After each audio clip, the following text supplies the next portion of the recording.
Bonjour les amis. Alors aujourd'hui petite sortie solo. Donc j'ai rangé tout le bazar qu'il y avait dans le bateau parce que quand on bricole dedans, il y a toujours plein de trucs qui traînent qu'on n'a pas forcément envie de ranger parce qu'on sait qu'on va les réutiliser. Mais enfin bon, j'ai quand même tout rangé. Les conditions météo ont l'air calmes et favorables. Il m'a fallu quasiment 1 heure pour préparer le bateau, si c'est pas plus. Entre tout ce qui traînait sur le pont, parce que j'ai prévu de ramener le tangon chez moi, à mon avis je vais pas en avoir besoin avant l'année prochaine. La godille en réparation, les gaines des haubans que je vais pas remettre, tout ça. Donc bon, je l'ai sorti du pont pour dégager mon pont. Et puis tout ça mis bout à bout. Le filet aussi qui est pas fini de filière, moi je ferai une vidéo exprès. Voilà, je pense que j'ai mis 1h30 voire peut-être même 2 heures pour préparer le bateau. Alors derrière il faut rentabiliser parce que si je sors qu'1 heure et que j'ai 3 heures de préparation, c'est pas tellement rentable comme affaire. Bon voilà, alors en tout cas là c'est parti. Le vent n'est pas favorable pour la sortie de la place, alors j'espère que ça va bien se passer.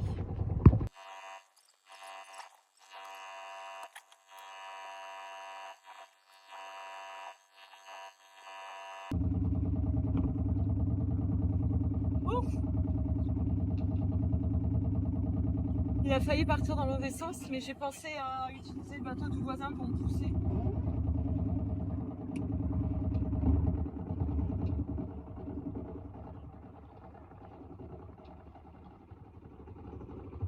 Donc ça va, parce que j'ai une marche arrière très efficace au niveau de la propulsion, mais au niveau de la direction, il y a zéro.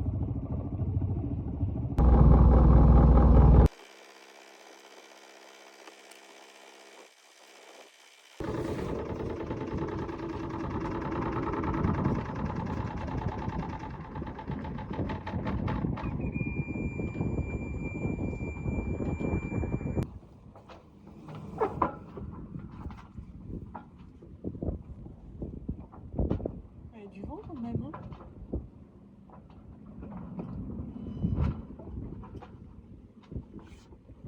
Je peux plus me mettre face au vent en fait, j'ai fait n'importe quoi. On va essayer de tourner dans le sens. Bon tant pis, j'essaie de glisser en vent arrière.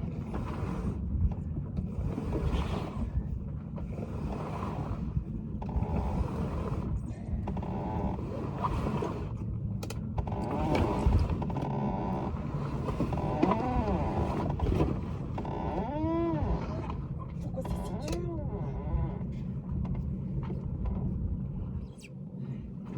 Lui est bon. Dans le sens des aiguilles d'une montre.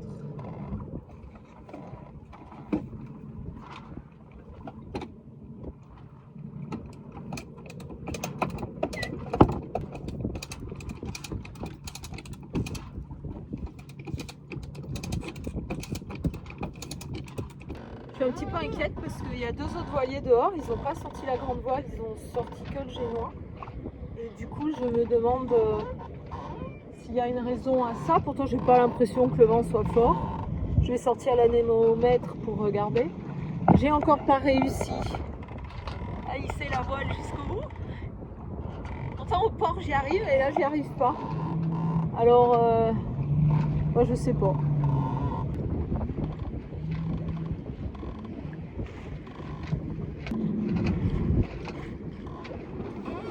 L'anémomètre me donne une vitesse de 6 nœuds et 28 degrés. Bon j'ai plus qu'à sortir le génois maintenant.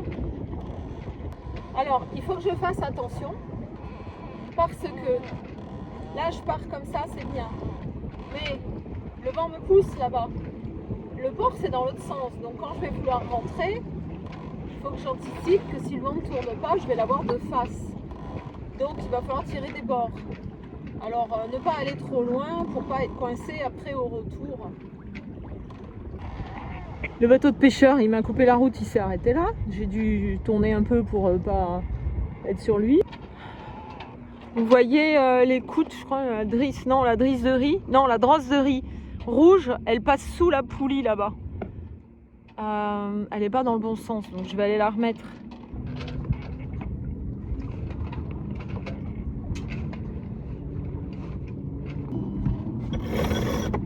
Ah, Parbattage. Ah ouais, j'allais régler ça. Je chie avec le jet ski là, ça fait du bruit.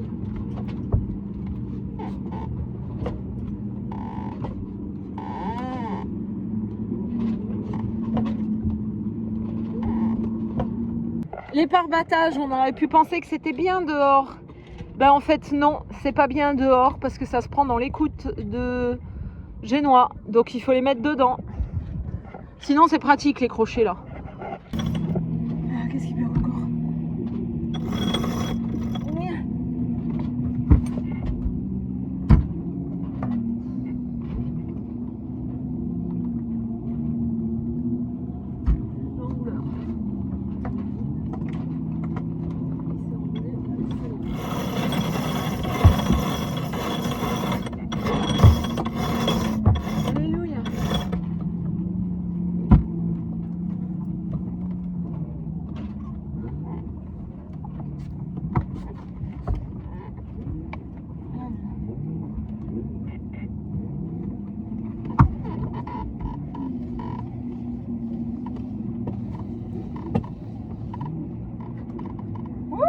C'est parti.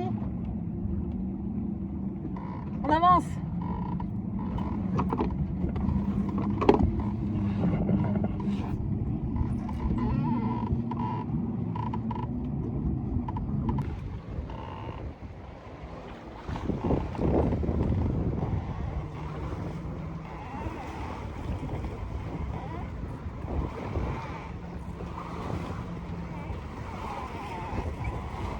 En fait, je crois pas que c'est le génois qui l'avait sorti, ça doit être le spi.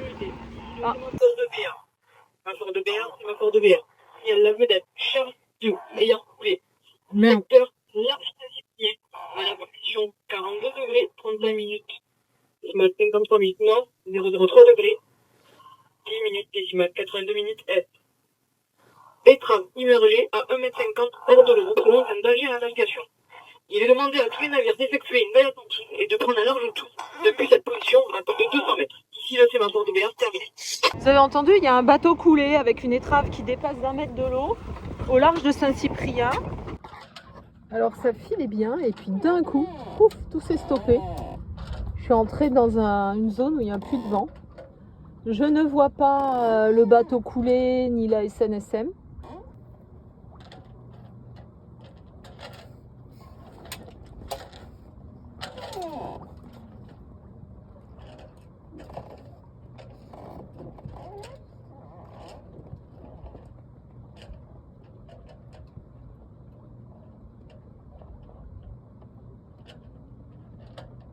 C'est là qu'on voit le problème et les lacunes. Béard vient d'annoncer un bateau coulé qui dépasse d'1,50 m au large de Saint-Cyprien. Il a donné une coordonnée GPS.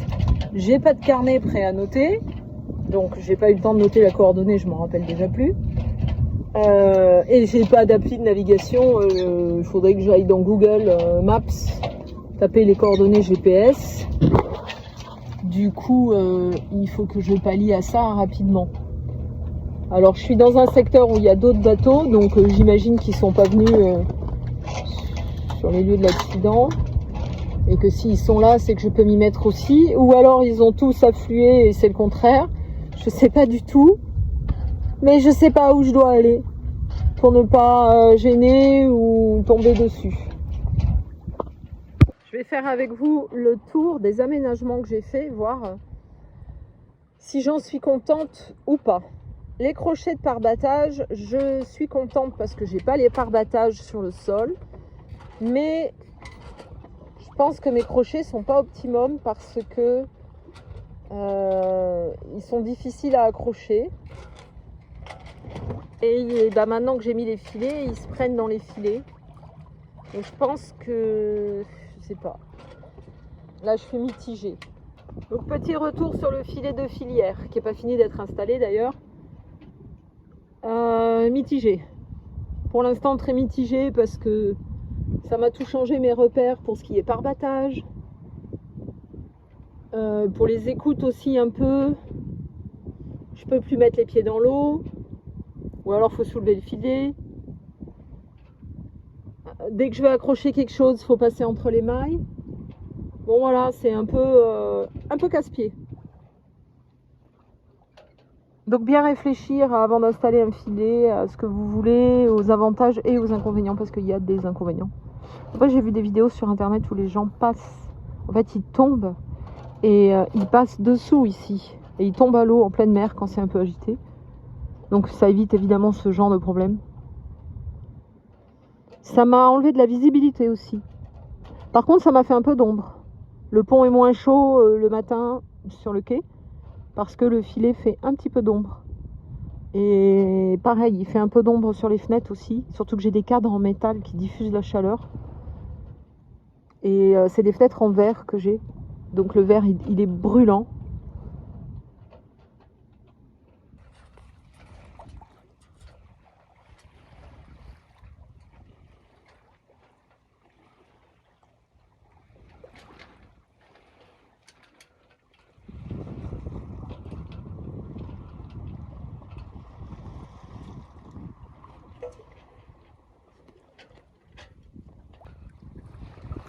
Le bateau il avance tout seul, il n'y a personne à la barre. Pas de pilote.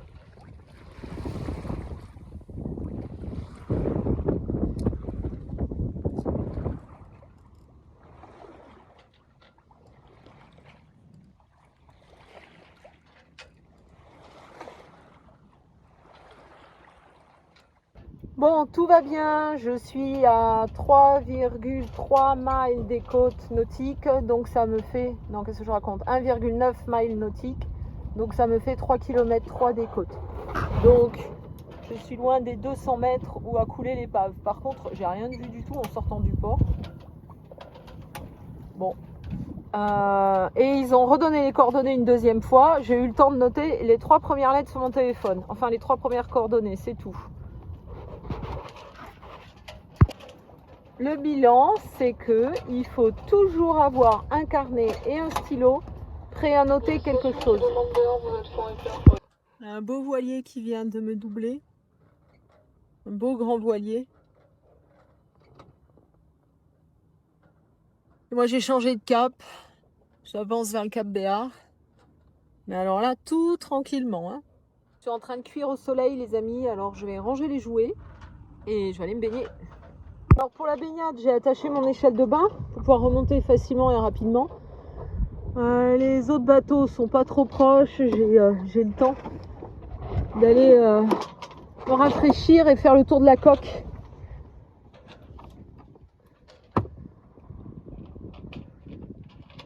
Je vais quand même mettre un bout dans l'eau.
brosser sous l'eau mon sondeur et mon lock. Donc j'ai à nouveau des lectures ici. Par contre 16 mètres de profondeur, c'est pas vraiment cohérent. Et 4 nœuds, bah oui, pourquoi pas. J'avais des coquillages dans le lock, je sais pas si on le verra sur la vidéo. Mais bah évidemment ça doit empêcher, il était à 0 tout à l'heure, ça doit empêcher le fonctionnement. Mais c'est un truc qu'il faut faire tous les 2 jours quoi, donc c'est pas fonctionnel comme système. On va pas aller sous son bateau tous les 2 jours frotter le lock, surtout en hiver. Bon encore si on est dans le Pacifique ça va, mais ici en hiver je me vois pas faire ça.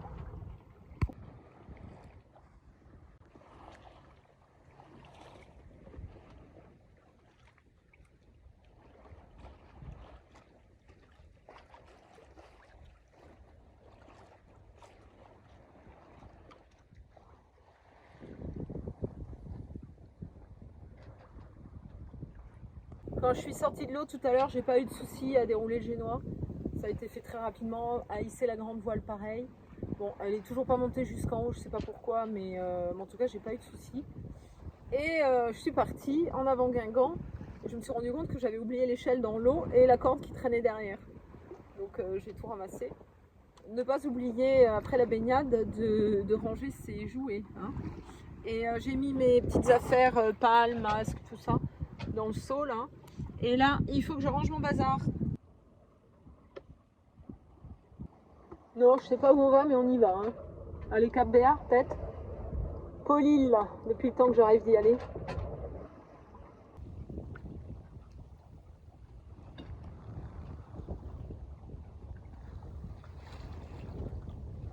Ouais, pas trop mon coco là, on va bien aller sinon.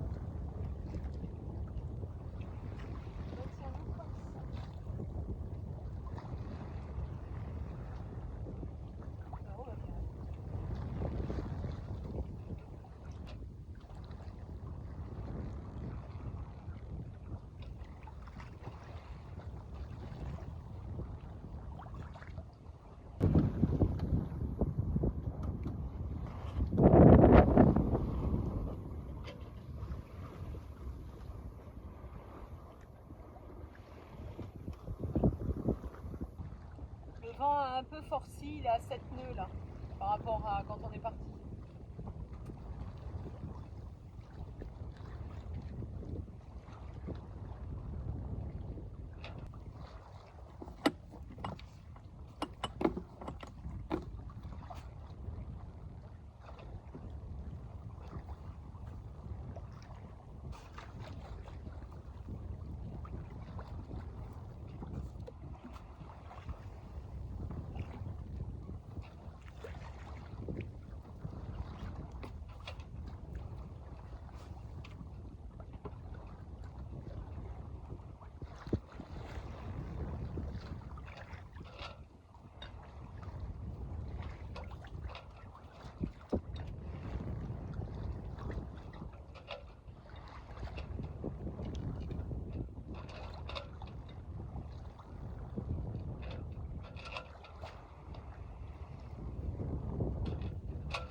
si je tends très fort toutes mes voiles, peut-être je peux gîter encore un peu.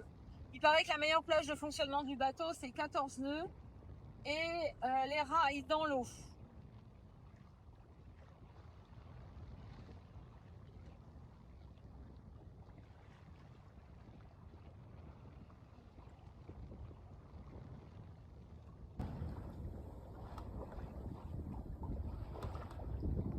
J'ai dû me mettre sous le parasol parce que j'en pouvais plus.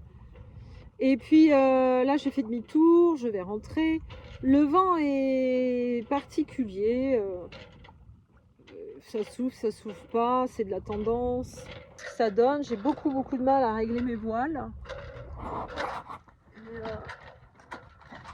En fait, si on regarde la flèche là-haut, elle arrête pas de tourner. Et du coup, bon bah voilà, c'est difficile de s'adapter en dessous à ces conditions-là. Et dans l'autre sens, ça avançait bien. Donc je suis allée loin. J'étais à 3 nœuds à peu près. Enfin, je dis ça avançait bien. Ça n'arrête pas, c'est tout le temps comme ça. Donc je sens que le retour va être long. Je vais mettre du temps pour rentrer. Ce qu'il y a de bien à l'arrière là, c'est que si la baume elle change de côté brusquement, comme le vent il est un peu bizarre là. Mais là ça y est, je crois que je suis entrée dans un couloir là où j'ai une petite tendance. Si elle change brusquement, la baume, quand je suis à l'arrière, comme ça, ici, je suis bien placée. Parce que je peux pas la prendre dans la tête. Et puis en plus, je suis à l'ombre.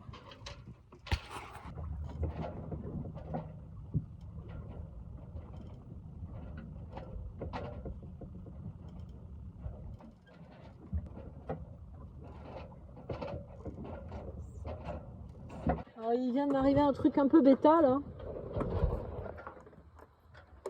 Voilà, j'ai je crois que c'est le Alba de grande voile qui est sorti de son logement. Il faut que j'essaie de le remettre tout en gardant le bon cap. Ça y est, on avance un petit peu. J'ai démarré le moteur, je me suis résignée et puis dès que j'ai eu démarré, pouf, il y a eu une petite brise, donc j'essaie d'en profiter. Mais en fait la girouette, elle tourne, elle fait des 180.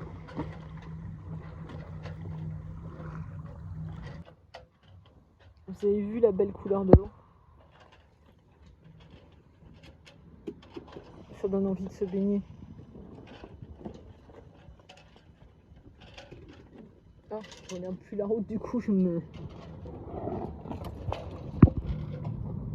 Oh, je suis passée, il y avait un gros banc. Mais le temps que je prenne l'appareil photo, c'est parti. Plein de petits poissons. Bon, alors l'histoire pour le bateau coulé ce matin, c'est bien au large de Saint-Cyprien. Il y avait les gendarmes sur place avec le motopompe en train d'essayer d'évacuer l'eau. Il y a la SNS 216 de Saint-Cyprien, donc la SNSM qui est arrivée.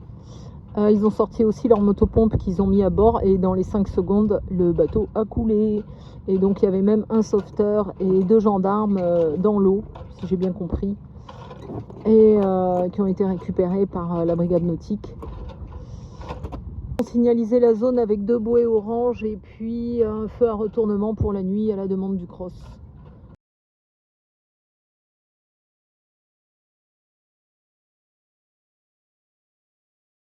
Juste là, ils ont changé de côté. Vous voyez toute la petite friture là?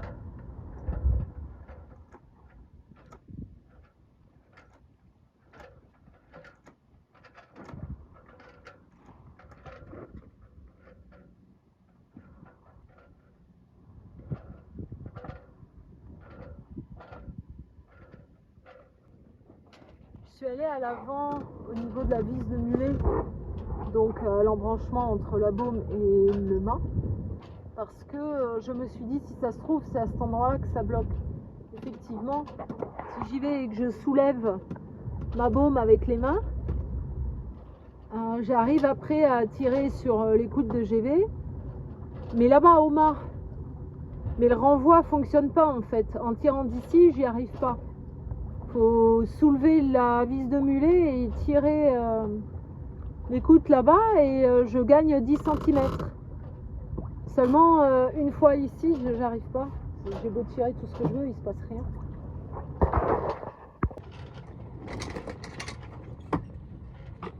Il y a un truc qui est tombé. vois ce que c'est. Je fasse attention à ma tête. Un truc blanc. Qu'est-ce que c'est que ça? Ça vient de la flèche de main, je pense. C'est le truc qui est en bout de flèche, là, de l'autre côté, qui est tombé. Ah, puis je pense que le vent, là, ça y est, il y a encore... il a fait un 90 degrés, le vent. Bon, mais là... Ah.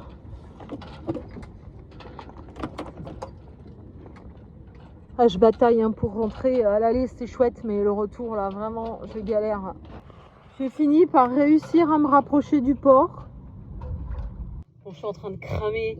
Je vais mettre le moteur. Hein.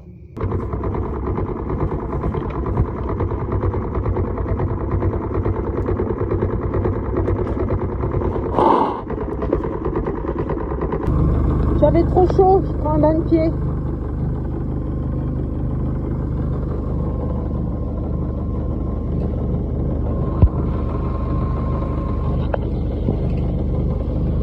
La voile est rangée, génon à ranger, moteur à fond, retour au port.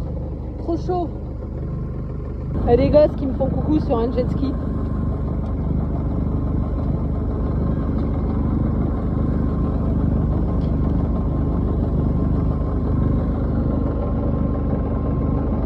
Il y a un beau bateau qui sort du port là.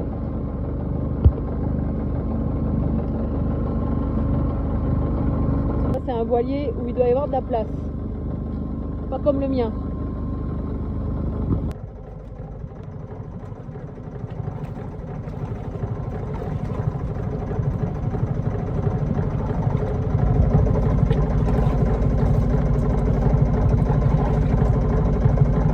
Bon voilà.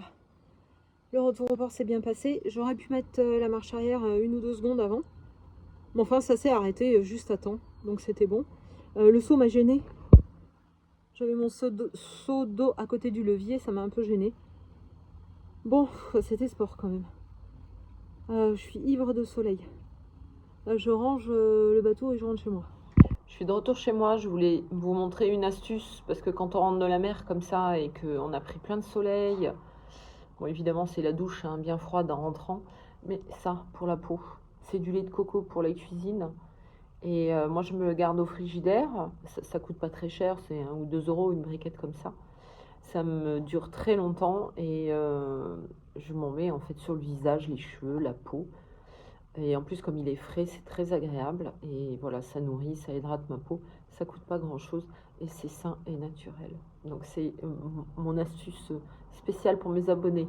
Allez, je vous dis au revoir et plein de belles choses à vous et à bientôt.